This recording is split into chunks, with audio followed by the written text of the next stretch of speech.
Assalamualaikum warahmatullahi wabarakatuh. Alhamdulillah.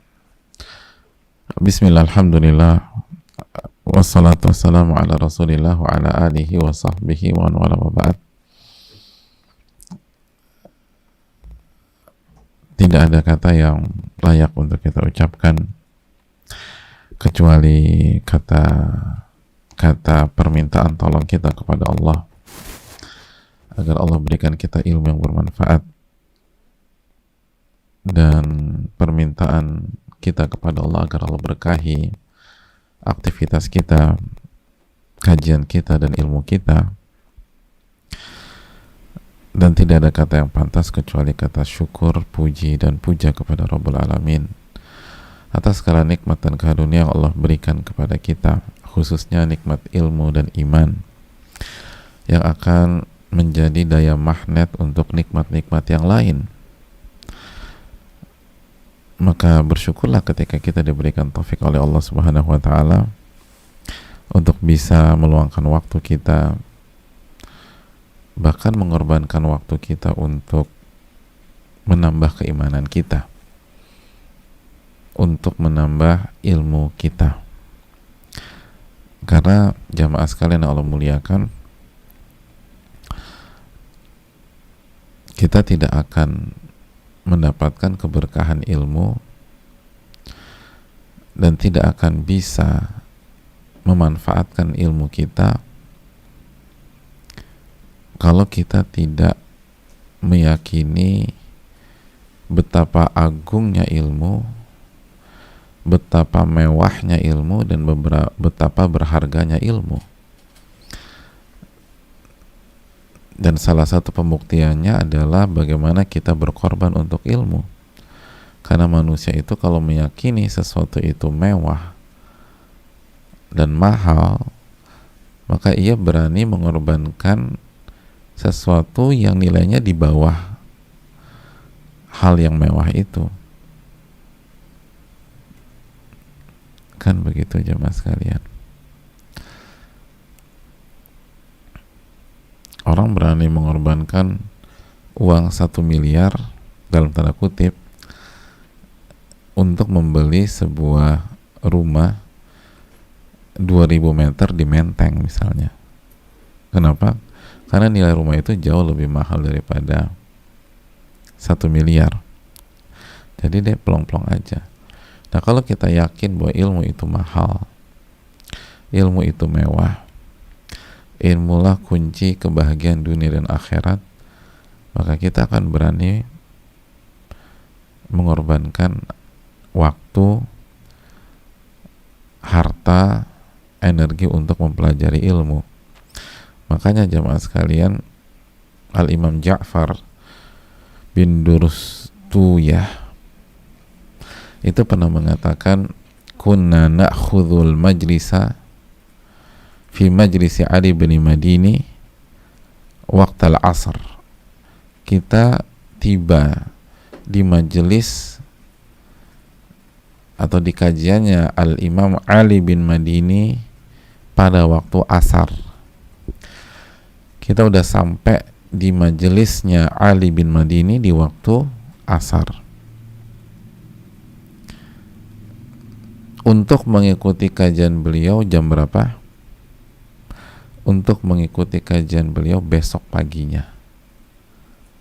Masya Allah. Jadi H-1 udah standby di lokasi kajian.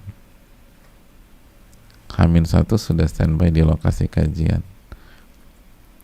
Gitu. Adapun sebagian kita kadang-kadang kajian udah lewat, udah berjalan 30 menit baru datang. Masya Allah. Dulu tuh ulama H-1 sudah tiba di kajian atau di majelis. Fanaq'uda tulal lail, lalu kita akan habiskan malam dengan duduk, jaga apa? Jaga tempat. Jadi di situ aja udah. Makhafata ala nalhaqa minal ghadi mawdi'an nasma'u fih. Kita khawatir kalau kita datang besok kita nggak dapat tempat nggak dapat tempat yang strategis untuk mendengarkan kajian. Jadi yang semangat begini bukan hanya Ja'far bin Durustuyah aja, itu gayanya mereka tuh begitu. Makanya kalau nggak inisiatif tiba di lokasi H-1 nggak dapat tempat. Gitu jemaah, nggak dapat tempat.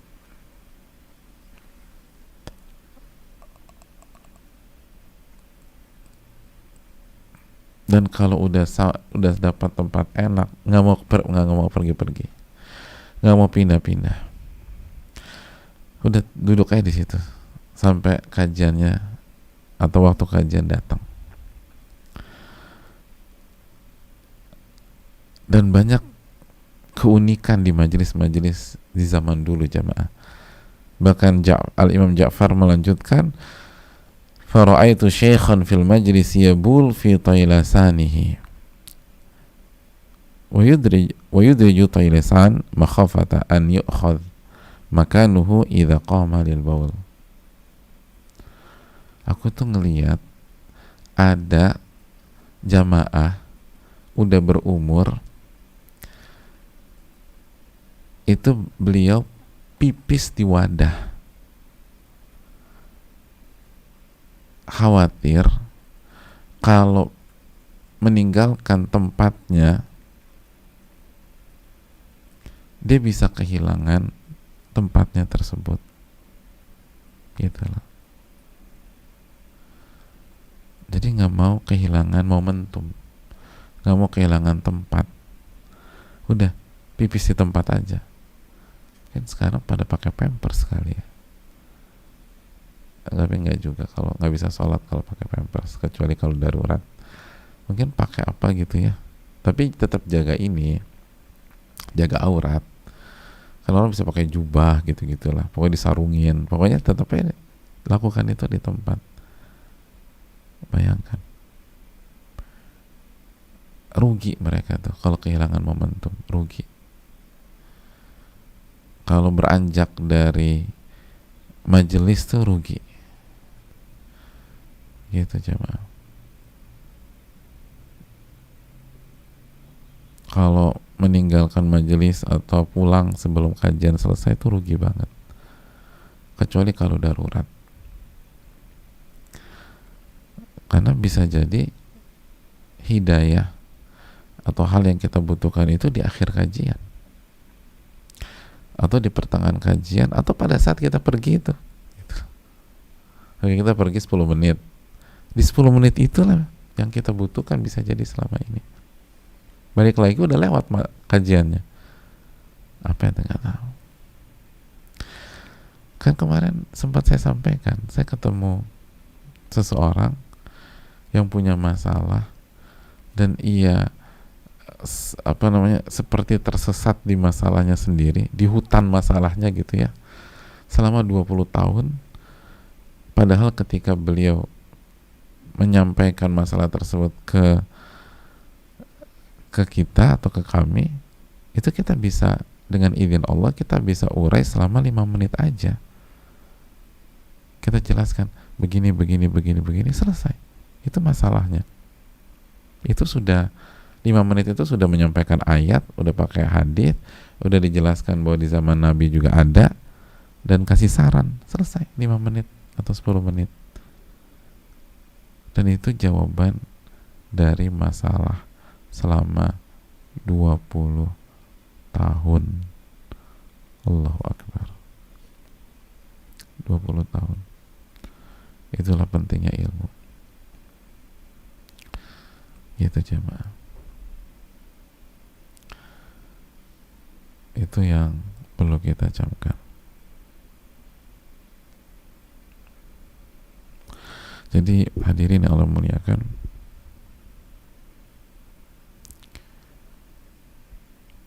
perlu diperjuangkan ini. Dan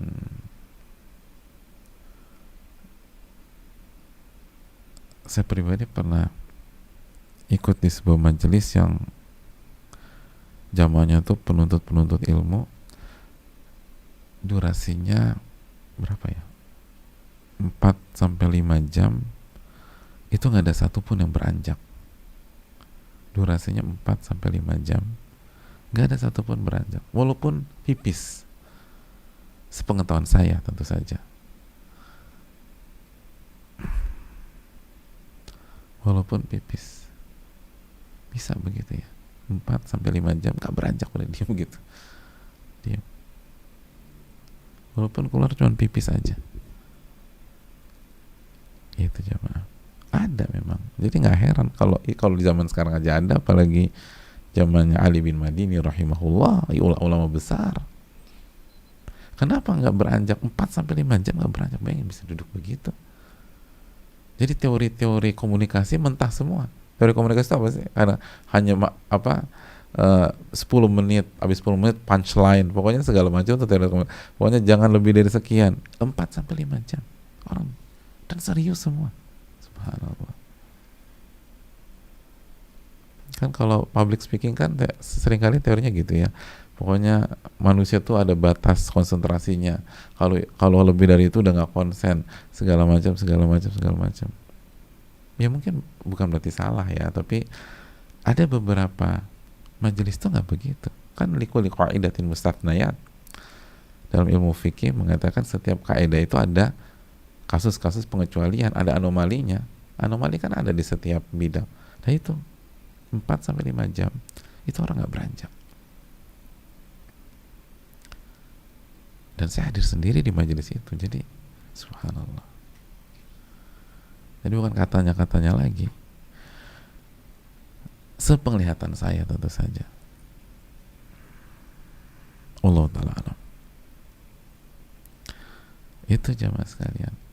Jadi ketika misalnya kita mengkaji Riyadhus Shalihin dan seterusnya, ini bukan hanya tentang mendapatkan ilmu atau pengetahuan, ini bagaimana kita memuliakan dan seberapa yakin kita bahwa ilmu itu benar-benar mulia dan agung, ilmu itu benar-benar mewah sehingga kita perjuangkan. Nah disitulah kita baru bisa mendapatkan ilmu yang bermanfaat. Karena kata para ulama, man lam yukrimil ilma lam yukrimhul ilmu. Barang siapa yang tidak memuliakan ilmu, ilmu tidak akan memuliakan dirinya. Atau Allah tidak akan memuliakan dirinya dengan ilmunya tersebut, itu maksudnya. Salah satu makna kalimat di atas atau kaidah di atas, barang siapa yang tidak memuliakan ilmu, dia tidak akan mendapatkan ilmu yang bermanfaat walaupun secara konten ilmunya banyak. Artinya dia tidak bisa memanfaatkan ilmu dia sendiri. Ilmu dia sendiri. Dia punya ilmu tapi dia nggak bisa manfaatin. Kalau dia udah punya ilmu tapi nggak bisa manfaatin, nggak keluar. Pas dibutuhkan tuh ilmu nggak keluar. Gitu loh. Dan contohnya banyak lah. Banyak dari kita tuh udah tahu ilmu, udah tahu hadisnya la tagdob, jangan marah. Tapi begitu dibutuhkan meledak juga tuh emosi. Gitu lah. Begitu dibutuhkan tuh hadis lepas juga. Kan gitu. Udah hafal nih hadis jangan marah. Begitu istri buat salah lah atau suami nyebelin lah, meledak juga tuh. Padahal jangan marah. Gitu. Nggak keluar tuh ilmu, nggak keluar.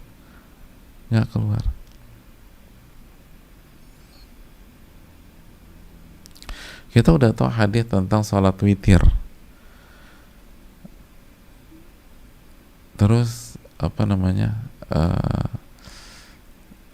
udah bangun 10 menit sebelum subuh, bisa tuh dapat 1 witir, tidur lagi.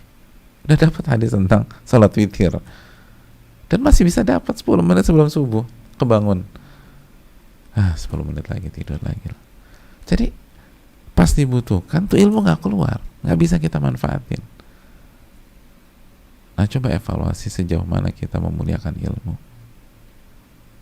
sejauh mana kita memuliakan ilmu.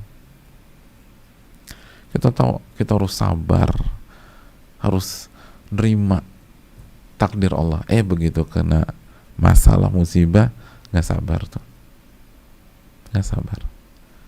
Ilmu sabar kita nggak bisa kita manfaatkan. Padahal bab sabar khatam, udah Riyadhus Shalihin bab sabar khatam. Tapi begitu ada masalah, ada musibah, nggak sabar. Udah khatam, bukan belajar 1-2 ayat lagi, 1 bab khatam. Udah tahu definisi sabar.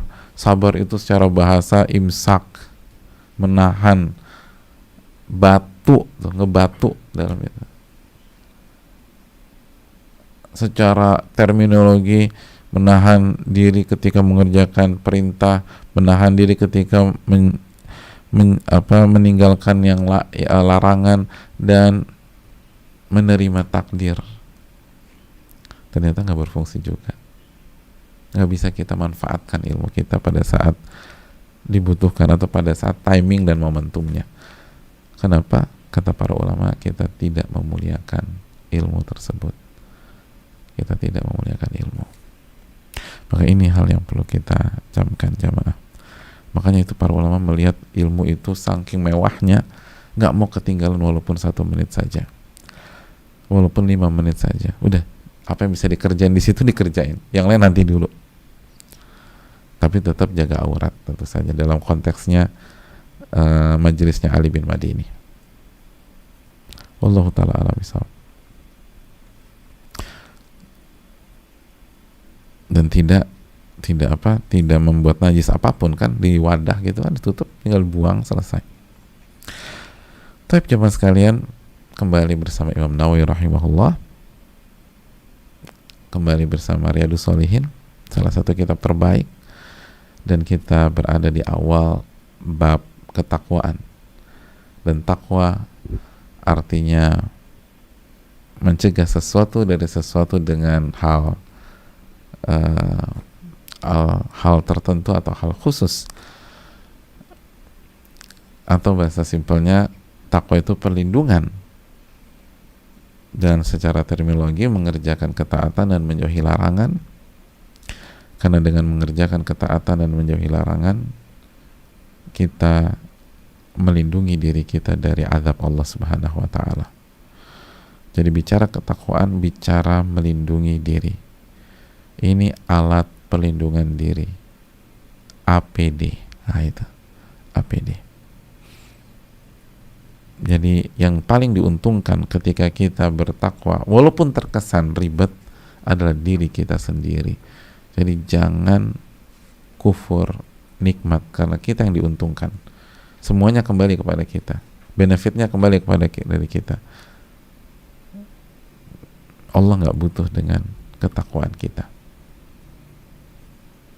Kita masuk ke hadis ke ayat yang kedua, dengan meminta pertolongan kepada Allah dan berusaha bersyukur kepada Allah dan mengucapkan salawat dan salam kepada Rasulullah sallallahu alaihi wasallam. Ayat yang kedua adalah surat At-Taghabun. Fattaqullaha mastata'tum. Surat At-Taghabun ayat 16, Allah berfirman, fattaqullaha mastata'tum wasma'u wa ati'u wa anfiqu khairan li anfusikum wa man yuqa syuhha nafsihi fa ulaika humul muflihun. Dan bertakwalah kepada Allah Subhanahu wa taala, atau maka bertakwalah kepada Allah Subhanahu wa taala semaksimal kesanggupanmu. Dengarlah, taatlah, dan nafkahkanlah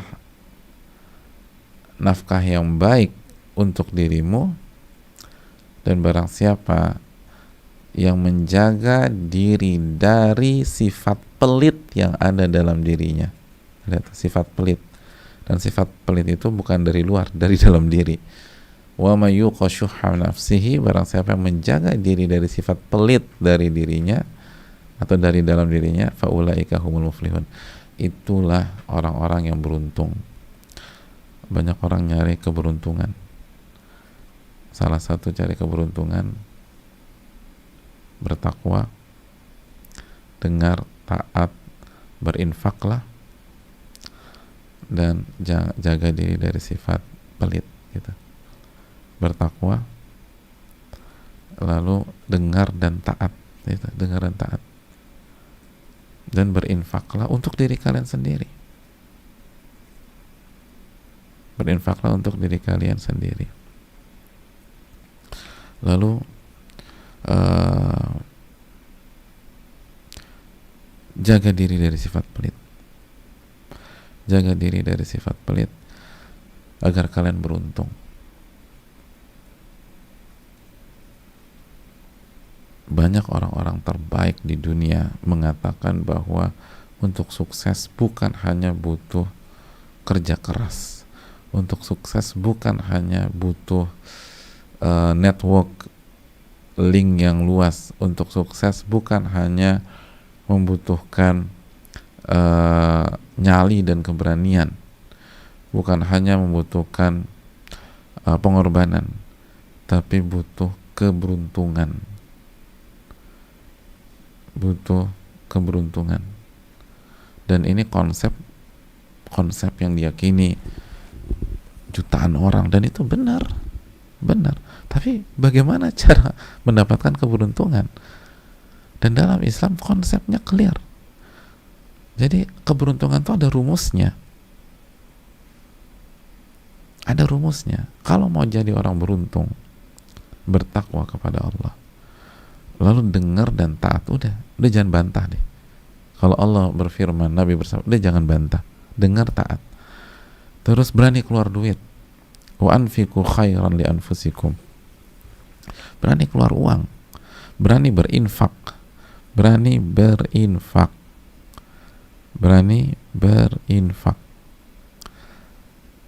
Itu hal yang perlu kita camkan.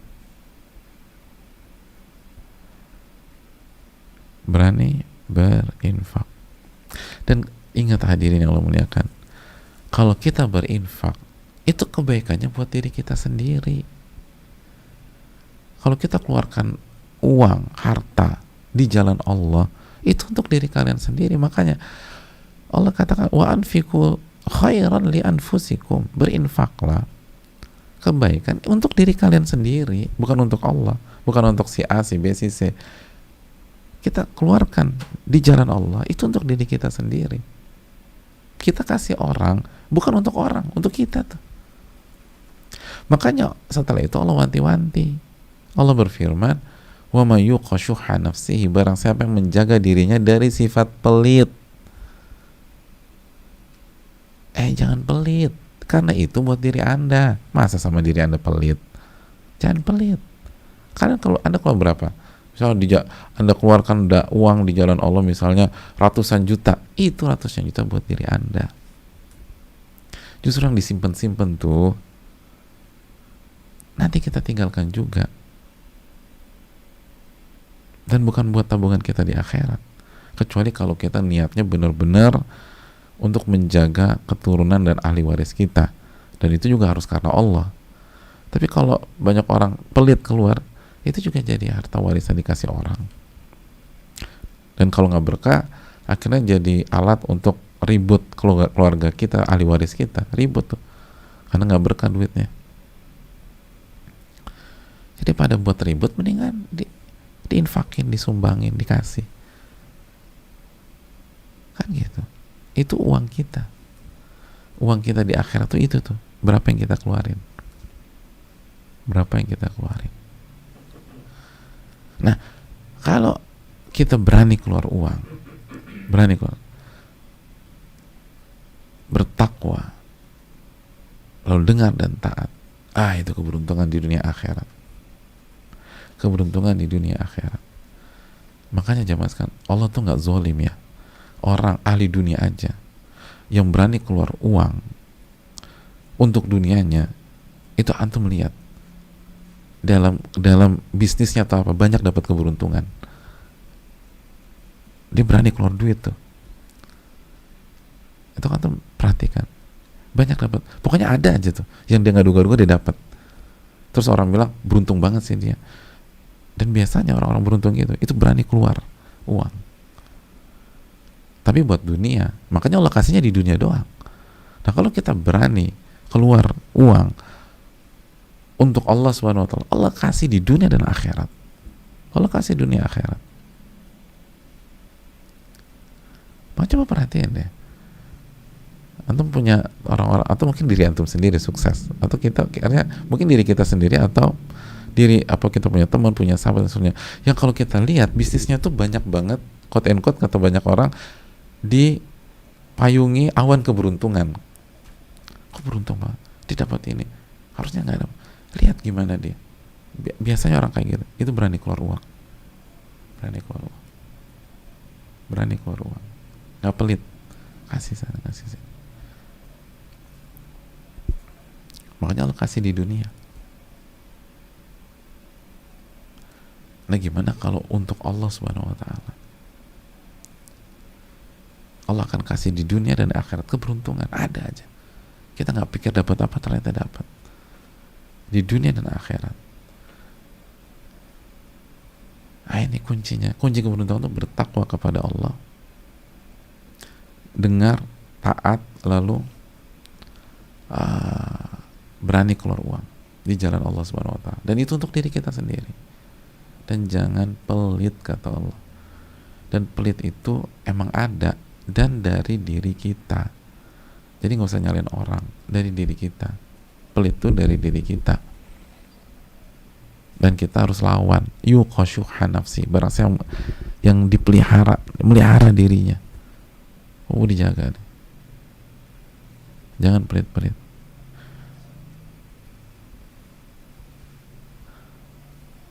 Makanya kami mendengar dari sebagian guru kami itu, kita kan kalau kita mau nyumbang gitu kan sering kali tuh di benak kita ada dua persimpangan, mau kasih 50.000 atau 100.000 ya, 50.000 100.000, dan dua-duanya kita mampu. Mau 50.000 nggak ada masalah, 100.000 juga nggak ada masalah, nggak akan membuat kita jadi orang miskin sedunia pada hari itu atau miskin se-RT pada hari itu. Nah kalau ada dua persimpangan, pilih 100.000. Pokoknya pilih bilangan paling besar udah. Itu biar ngelawan sifat pelit tuh.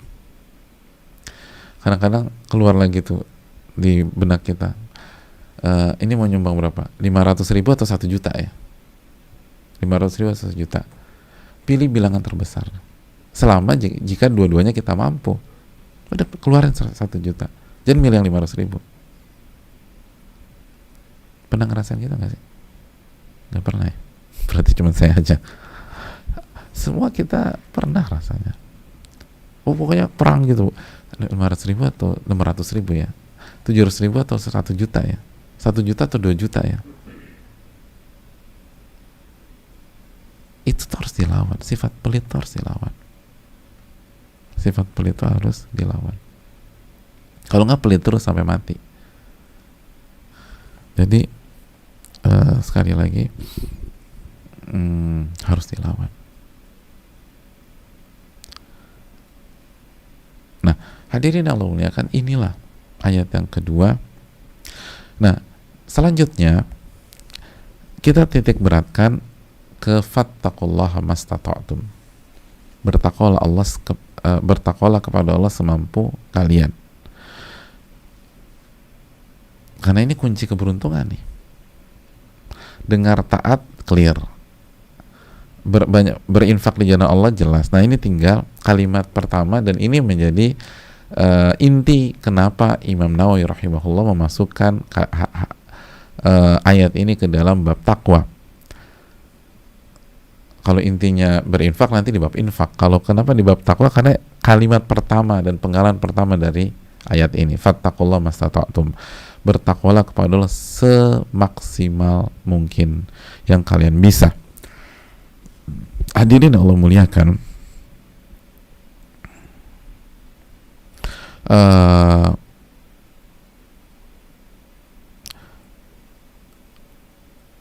yang perlu kita camkan, kata para ulama, yang pertama, bahwa fattaqullaha mastata'tum, bertakwalah kepada Allah sanggup kalian atau semaksimal mungkin yang kalian mampu, itu bukan bertujuan untuk memudah-mudahkan dan meremehkan ketakwaan. Udah kan yang penting kesanggupan gua, ya udah gue sanggupnya segini. Tapi itu jadi modus gitu loh, padahal dia sanggupnya nggak segitu.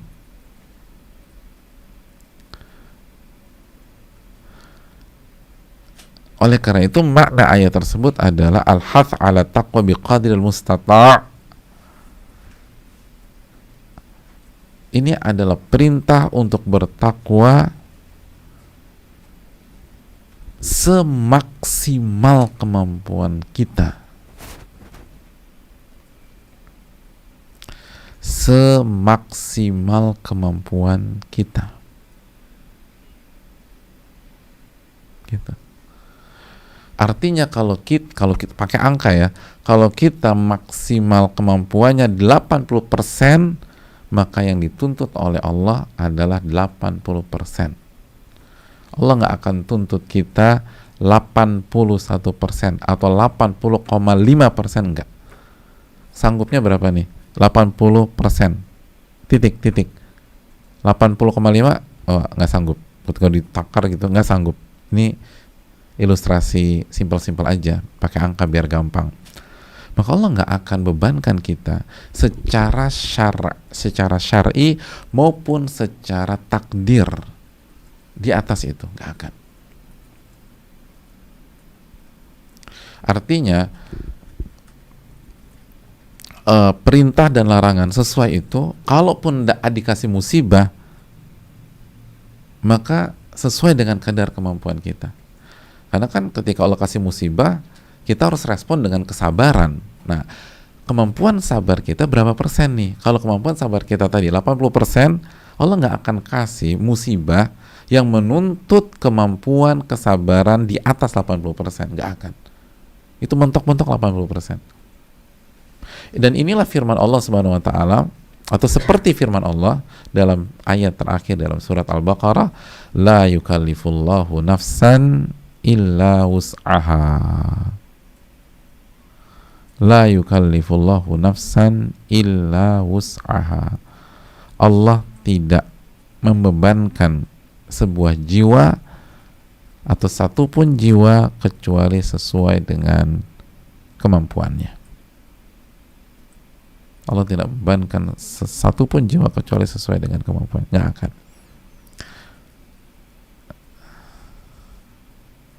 Tidak akan. Jadi hadirin Allah muliakan, pada dasarnya semua perintah, pada dasarnya ya, hukum asalnya semua perintah dan larangan yang fardu ain untuk kita kerjakan, perintah fardu ain untuk kita kerjakan, itu bisa atau sesuai dengan kemampuan kita. Sesuai dengan kemampuan pada dasarnya. Hal-hal yang fardu ain itu bisa kita kerjakan atau sudah ditakar, manusia tuh bisa gitu loh. Manusia tuh bisa. Contoh sholat 5 waktu. Sholat 5 waktu dari aspek jumlah rakaat, dari aspek gerakan, dari aspek durasi. Jika itu dikerjakan secara tumakninah, lalu dari aspek berapa atau kuantitasnya 5 kali dalam sehari, itu sesuai dengan kemampuan seorang anak manusia. Makanya Allah nggak wajibkan kita misalnya sholat itu 80 kali sehari. Itu bisa banyak orang nggak sanggup. 5 kali sanggup. Mau kayak gimana secara umum sanggup. Sesibuk apapun sanggup. Makanya sholat 5 waktu bukan sanggup nggak sanggup, nggak mau gitu, meremehkan. Oh, gue nggak bisa, tadi gue ada meeting dari sekian. Apa susahnya 10 menit? Di meeting lu kemarin tadi ada break nggak? Ya ada sih, coffee break. Itu coffee break bisa. Coffee break berapa? Ya 20 menit. Ya udah 20 menit. Sholat nggak bisa. Contoh yang lain, puasa Ramadan. Puasa tidak makan, tidak minum dan menjaga syahwat suami istri dari terbit fajar sampai terbenam matahari. itu sudah ditakar sesuai dengan kemampuan anak manusia untuk tidak makan, tidak minum secara umum. Sekali lagi, ada kasus anomali, nanti kita bahas. Tapi secara umum, hal yang Allah perintahkan, Allah wajibkan, fardu ain itu bisa kita kerjakan. Berhijab bagi wanita, itu bisa dikerjakan sesuai dengan kemampuan wanita. Menutup aurat sesuai dengan kemampuan wanita. Jadi ketika wanita tidak menutup aurat, itu bukan nggak bisa, nggak mau. Bukan nggak bisa, tidak mau. Makanya Allah fattakullah, bertakwalah kepada Allah semaksimal Anda. Soalnya ini tuh bisa dikerjakan. Bisa dikerjakan. Bertauhid bisa dikerjakan. Bisa dikerjakan. Beriman bisa dikerjakan. Sabar, kan fardu ain, sabar. Iman kepada takdir ketika ada masalah seberat apapun itu bisa dikerjakan. Ikhlas, fardu ain ikhlas. Tapi susah banget. Susah bukan berarti mustahil. Bedakan antara susah dan mustahil. Susah tapi bisa, Anda bisa kerjakan.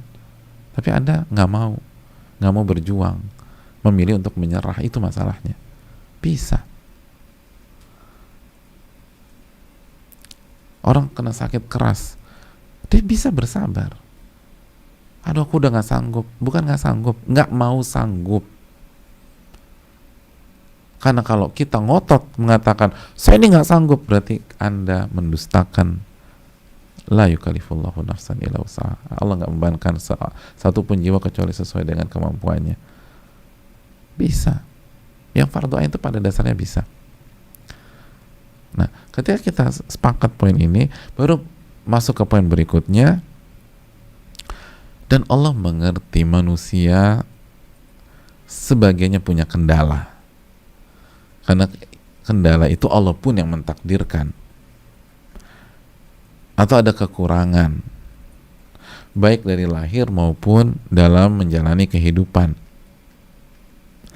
Maka, kalaupun ia tidak bisa mengerjakan secara sempurna, secara 100%, karena kemampuannya tidak 100%, maka silakan mengerjakan sesuai dengan kemampuannya tersebut. Fattaqullaha mastata'tum, bertakwalah kepada Allah semaksimal kalian. Sebagai contoh, Allah Subhanahu wa taala berfirman, atau Nabi dulu, hadis dulu biar gampang diingatnya, hadis Umran bin Husain tentang masalah salat. Kata Nabi SAW, sholli qa'iman, salatlah dalam kondisi berdiri. Fa illam tastati' fa qa'idan, kalau Anda tidak sanggup berdiri, mungkin vertigonya kumat atau sakit segala macam, maka salatlah dalam kondisi duduk. Fa illam tastati' fa 'ala janbin, kalau Anda tidak bisa salat duduk, maka salatlah dengan bertumpu ke bagian tubuh sebelah kanan, lalu bagian depan tubuh kita menghadap ke arah kiblat, 'ala janbin. Jadi bertumpulah, tiduran, tapi tidurannya bukan berbaring biasa, bertumpu ke bagian tubuh sebelah kanan, lalu bagian tubuh depan ke arah kiblat, gitu loh. Ada gambaran. Kalau berbaring biasa kan biasa kakinya menghadap kiblat gitu ya, atau tubuh kita ke arah kaki hadap kiblat. Ini enggak gitu. Jadi itu hadis Nabi SAW. Kita disuruh berdiri. Hukum asalnya pada dasarnya manusia bisa. Manusia normal itu sanggup sholat dalam kondisi berdiri. Itu poinnya. Itu poin pertama kita. Dalam kondisi normal manusia bisa sholat dalam kondisi berdiri. Tapi terkadang kita nggak normal. Atau ada orang lahir nggak normal. Atau dalam perjalanan hidupnya awalnya normal, tapi jadi nggak normal, kecelakaan atau sakit, masuk virus, ada bakteri, demam, atau misal dalam perjalanan nggak bisa berdiri, atau lagi di sampan, nanti kalau berdiri kecebur, dan seterusnya. Maka sholatlah dalam kondisi duduk. Nggak bisa juga berbaring dengan bertumpu ke sebelah bagian sebelah kanan. Jadi Islam tuh masya Allah gampang banget. Nggak bisa perfect, ya udah berapa bisanya. Ya aku cuma bisa 80%, 80%. Kalau aku 70%, 70% nggak apa-apa. Aku tuh 50%. Gagal nggak ya? Enggak, 50%. Contoh yang lain hadirin sekalian. Dalam surat Al-Baqarah misalnya. Dalam surat Al-Baqarah.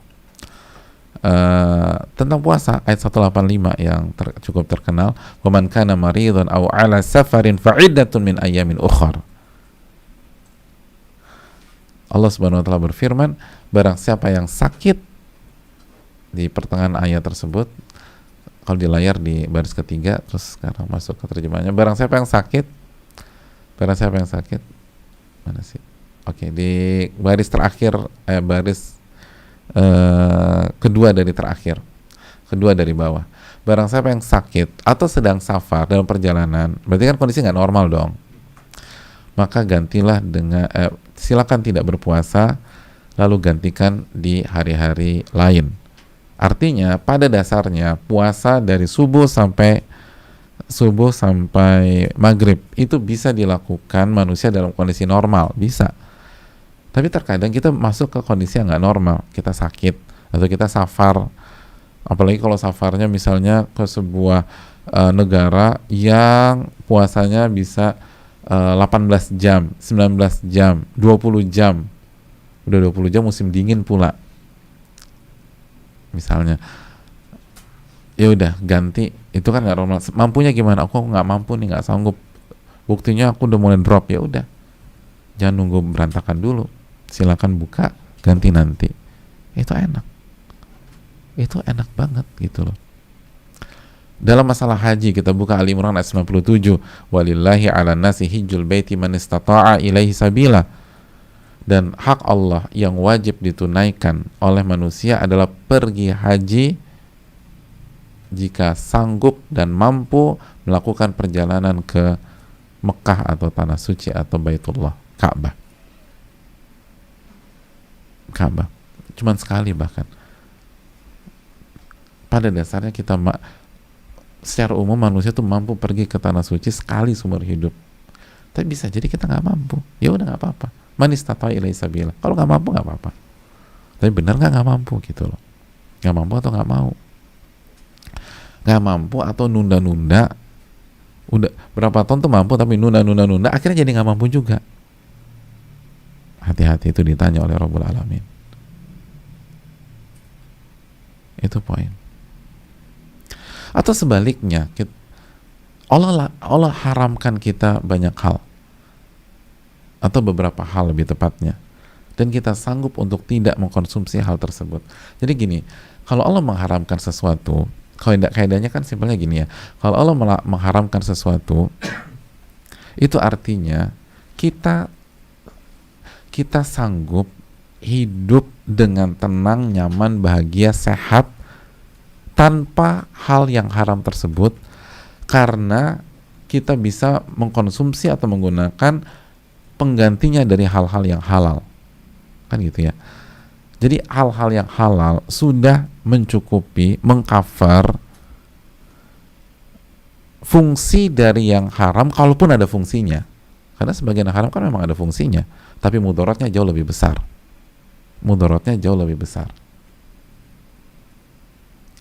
Kan begitu. Bisnis prostitusi misalnya, ada fungsinya? Ya ada lah. Bisa kasih nafkah ke banyak keluarga, terus perputaran uang, bisa jadi membuka lapangan kerja dan lain sebagainya. Tapi bidang-bidang yang halal itu sudah mengcover fungsi dari bisnis prostitusi tersebut. Ada banyak bidang, pertanian, perkebunan, dan pertambangan dan lain sebagainya. Sehingga manusia sanggup hidup dengan nyaman, tenang, bahagia, sakinah, mawaddah warahmah tanpa yang haram tersebut, tanpa mengkonsumsi hal yang haram tersebut. Nah, hadirin Allah muliakan,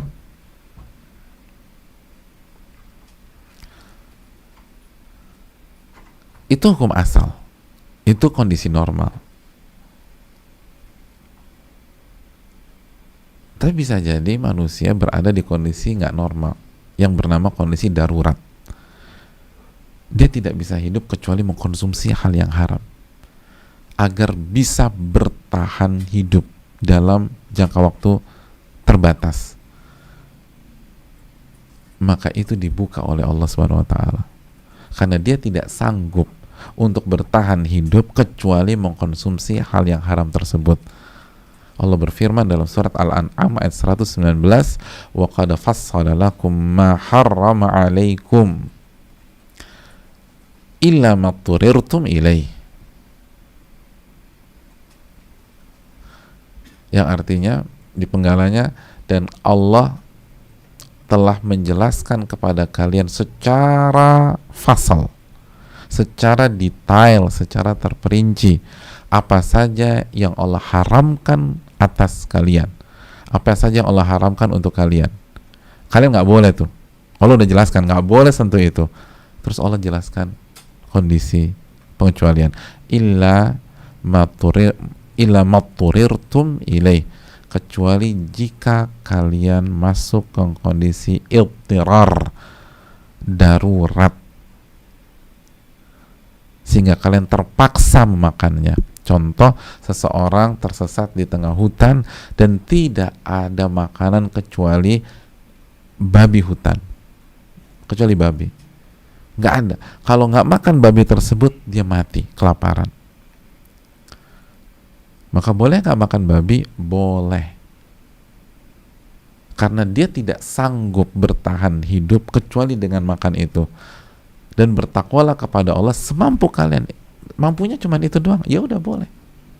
Maka silakan makan babi, tapi ingat kaidah ini dikaitkan dengan kaidah yang lain. Ad-darurat tuqaddar biqadariha, kata para ulama fikih. Darurat itu sesuai kadarnya saja, kadar kebutuhannya. Jadi nggak boleh lebih dari kadarnya. Untuk bisa bertahan hidup, Anda butuh berapa gram daging babi misalnya gitu, untuk bertahan hidup nih, untuk mendapatkan makan hal berikutnya. Kalau misalnya contoh hanya butuh 100 gram daging babi, maka nggak boleh dibuat 110 gram misalnya. Gitu loh, nggak boleh. Jadi tersesat di hutan, nggak ada makan kecuali babi hutan. Akhirnya di ini babinya terus dimakan, ternyata enak. Bungkus satu lah buat di rumah. Gak bisa bungkus satu di rumah, emangnya warteg. Ini udah kelewatan. Udah makan sesuai, bisa bertahan hidup gimana? Misalnya insya Allah nanti malam atau misalnya besok kita akan ketemu kampung terdekat. Udah makan buat hari itu aja, jangan bungkus gitu. Take away lagi, subhanallah. Gak ada cerita begitu. Atau nambah, ya udah kalau nggak boleh take away, nambah 1 porsi lagi ya. Gak bisa mas, gak bisa. Ini bukan all you can eat, ini bukan buffet, ini darurat gitu, darurat. Karena kita nggak sanggup kecuali dengan itu. Maka fattakullah mastata'tum, bertakwalah kepada Allah semampu kalian. Jadi dalam bab syariat dan bab kauniyat takdir itu semuanya bertakwa kepada Allah semampu kalian. Dan disinilah indahnya Islam. Islam tuh nggak nuntut kita di atas kemampuan kita, tapi jujurlah berapa kemampuan Anda. Ini yang perlu kita camkan. Ketika Allah sudah perintahkan atau ketika Allah sudah larang, itu berarti kita pada dasarnya sanggup. Dan ketika kita nggak sanggup karena kondisi secara ilmiah, misalnya puasa, dokter rekomendasi jangan puasa. Jadi bukan feeling kita aja ya, bukan nafsu kita, dokter rekomendasi jangan puasa. Kata dokter, untuk sementara jangan sholat berdiri ya, misalnya begitu. Udah jangan. Enak kan? Kita nggak terbebani di atas kemampuan kita. Dan sebagaimana ketika Allah kasih takdir, Allah kasih episode musibah, kemiskinan dan seterusnya, itu berarti kita mampu menjalani dengan kesabaran, bahkan dengan ridho kepada Rabbul Alamin. Cuman masalahnya mau apa enggak, mau berjuang atau tidak, mau melawan apa tidak. melawan nafsu kita, melawan syaitan dan seterusnya. Kalau sanggup, pasti sanggup. Pasti sanggup. Allah tolong, pasti Allah tolong. Tapi yang jadi masalah, Anda mau ditolong sama Allah apa enggak? Anda mendekat kepada Allah atau Anda menjauh kepada Allah? Anda lebih percaya kepada Allah atau Anda lebih percaya sama syaitan? Atau percaya sama nafsu kita? Inna nafsa la'ammaratun bisu'. Nafsu itu selalu mengajak kepada keburukan. Sanggup, pasti sanggup. Jadi bukan tidak sanggup tapi tidak mau. Kalau la qadar Allah misalnya, Allah takdirkan kita resesi, berarti kita sanggup untuk menghadapi masa-masa berat tersebut. Sanggup. Allah takdirkan kita positif, baru kita udah berusaha positif COVID, berarti kita sanggup melewati hari-hari itu. Itu aja. La yukallifullahu nafsan illa wus'aha. Allah nggak membebankan kalian kecuali sesuai dengan kemampuan kalian. Fattaqullaha mastata'tum, bertakwalah kepada semampu kalian. Allah perintahkan kita bertakwa setiap saat. Lalu Allah takdirkan kita sakit, maka berarti kita sanggup melewati hari-hari sakit tersebut. Pasti. Itu pasti. Karena itu yang Allah firmankan di dalam Al-Quran.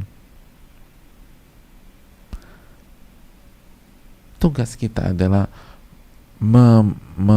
berjuang semaksimal mungkin. Semaksimal. Yang jadi masalah, kita nggak berjuang semaksimal mungkin. Berjuang semaksimal mungkin. Itu yang Allah minta dari kita. Allah nggak minta hasil 100 kepada setiap orang. Allah minta berjuanglah semaksimal mungkin.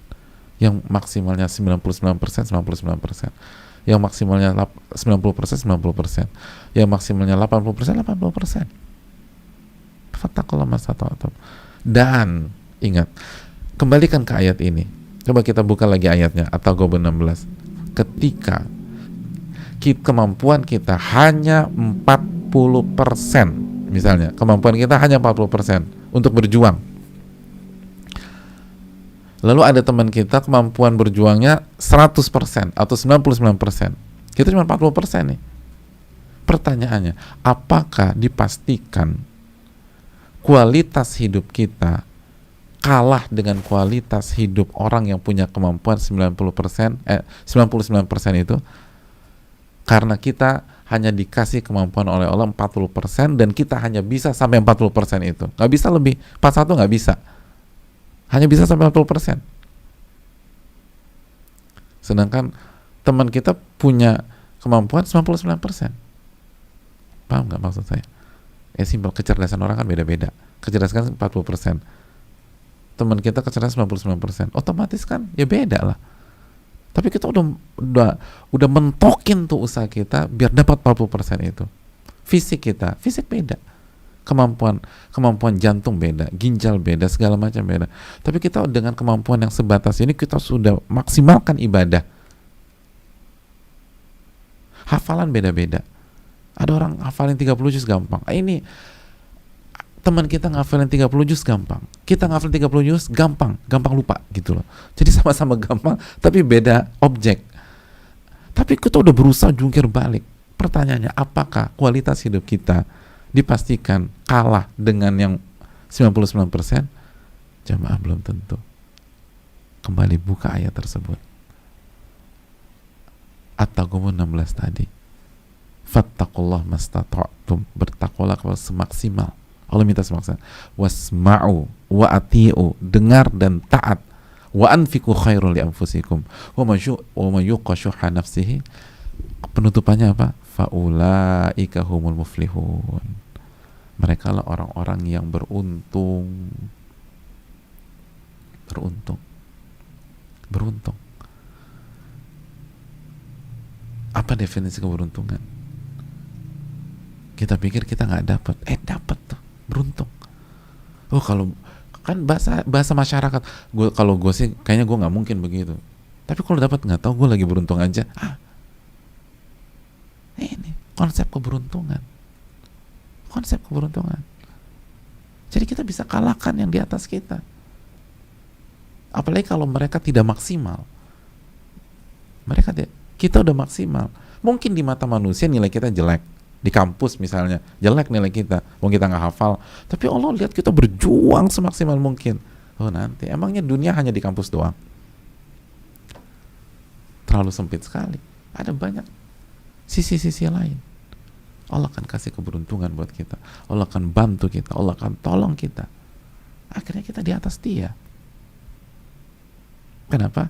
Karena walaupun terkesan kita punya kemampuan terbatas, tapi kita sudah berhasil memaksimalkan keterbatasan kita. Dan dia tidak memaksimalkan kelebihan dia. Dan Allah tidak mungkin zolim.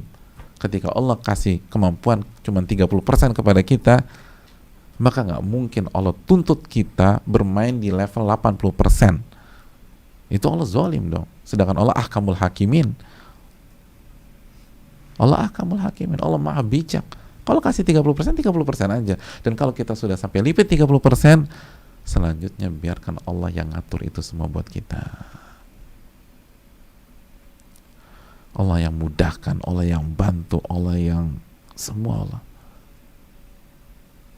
Allah yang urus. Sehingga orang bilang, ya Allah saya beruntung banget ya. Saya nggak nyangka ketemu dia, akhirnya dapat project dari dia, padahal nggak ada niat sama sekali, nggak ada janjian, tiba-tiba ketemu aja. Nggak ada yang tiba-tiba, jemaah. Dunia ini ada yang atur. Lillahi mulkus samawati wal ard, milik Allah lah kerajaan langit dan bumi.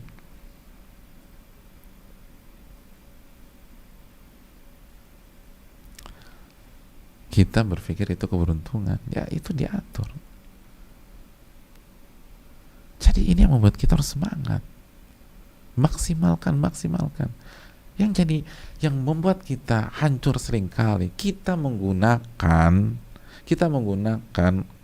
standar kemampuan orang untuk diri kita. Ya nggak bisa lah, kemampuan kita beda-beda. Sebagaimana yang membuat anak-anak tertekan ketika orang tuanya menerapkan standar yang sama untuk semua anak-anaknya, padahal anak-anak beda-beda. Iya kan? Dulu kan kita nggak suka dibanding-bandingin sama kakak kita atau adik kita. Dan lucunya ketika jadi orang tua kita banding-bandingin, kita terapkan juga konsep yang sama buat anak-anak kita. Jadi udah tuh nggak selesai-selesai. Kalau beda-beda. Fattakullah mastata'tum, bertakwalah kalau semampu, semaksimal kalian. Tugas kita maksimum. Tapi tentu saja nggak mudah. Dan harus jujur loh. Dan syaitan akan nekan, udah kamu nggak sanggup. Kata siapa nggak sanggup? Coba lagi.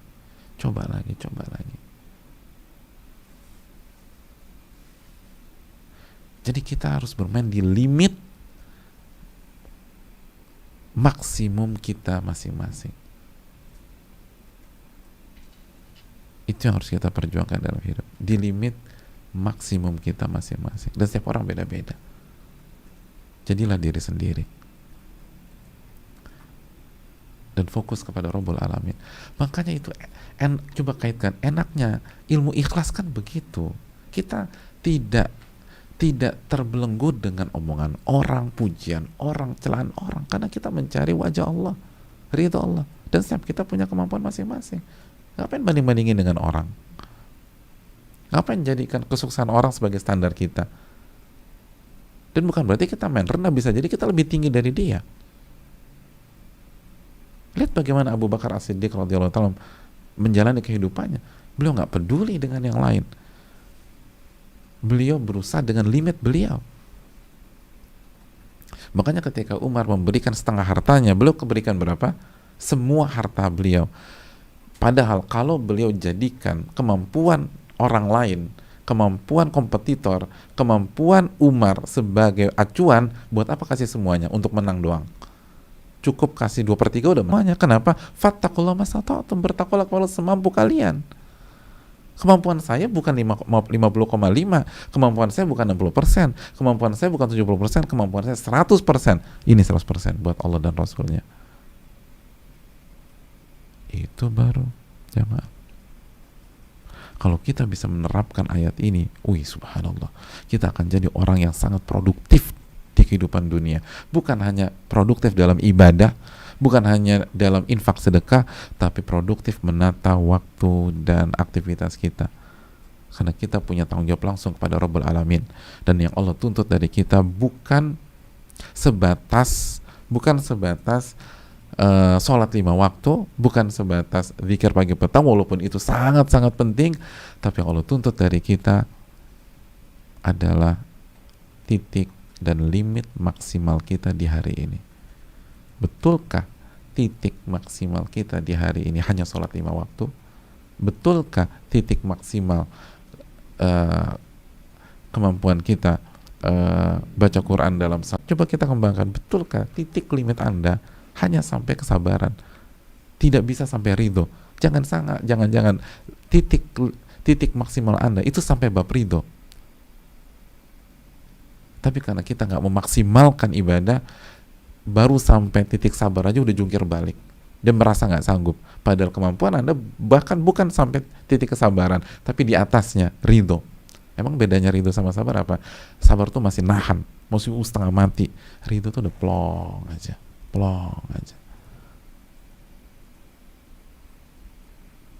Hanya kita dan Allah yang bisa menjawab. Butuh kejujuran. Fattakullah mastata'tum. Ada banyak orang merasa udah infak 1 juta, Masya Allah, emang itu titik limit Anda pada saat ini? Hati-hati Anda ditanya sama Allah, benar tuh cuma 1 juta? Ada orang tuh kayaknya udah bisa baca zikir pagi setengah, udah Masya Allah. Emang itu limit Anda? Fattakullah mastata'tum. Bertakwalah semaksimal Anda. Semaksimal Anda.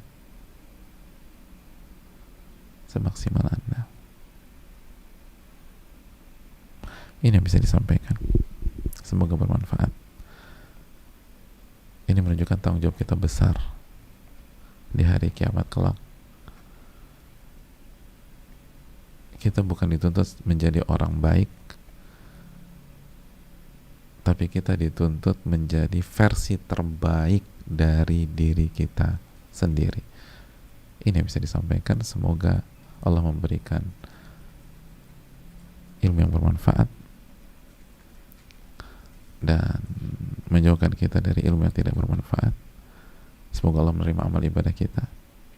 Subhanakallahumma wa bihamdika la ilaha illa anta astaghfiruka wa atubu ilaik. Assalamualaikum warahmatullahi wabarakatuh. Rabbana taqabbal minna.